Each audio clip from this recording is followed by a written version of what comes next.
نوعية الكلمات اللي لازم تكون عارفها علشان تقول أنا وصلت للمستوى الأول في اللغة الفرنسية. قبل كل شيء طبعا لازم تكون عارف الأحرف وإزاي تنطقها.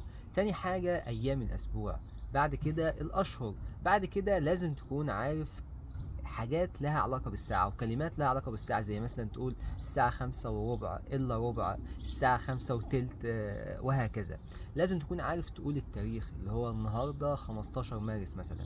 الألوان هي الألوان الأساسية فقط، مالكش دعوة مثلا بلون جلد الضفدع اللي جاية من شرق آسيا، الله يبارك لك، هو الألوان الأساسية فقط أحمر أخضر أزرق أبيض أسود.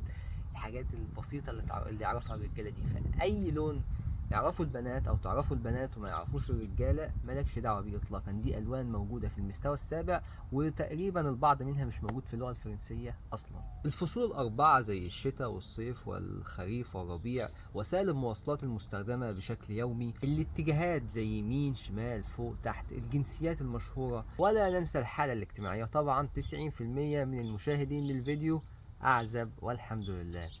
العائلة، أب أم أخ أخت ابن عم ابن عمة خال خالة جد جدة ابن أخت، الحاجات اللي هي الناس القريبة جدا جدا في العيلة.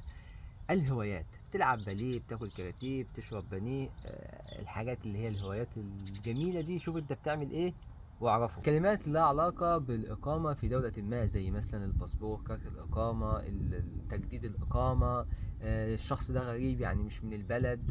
الوظائف الهامة بالنسبة لك، يعني سواء انت مثلا بتحبها او سواء اشتغلتها قبل كده، او الوظائف المشهورة بشكل عام. اعضاء جسم الانسان، والحمد لله احنا عندنا اعضاء كتير جدا في جسم الانسان، ولكن برضو احنا بناخد السهل منه في المستوى ده. فيعني مالكش دعوة بشعر المناخير، هو خد المناخير فقط لا غير ككلمة وحجمها برضه. الخمس حواس اللي ربنا خلقهم لأي بني آدم طبيعي، ولو عندك أكتر من خمسة فمعلش خليهم للمستوى اللي بعده.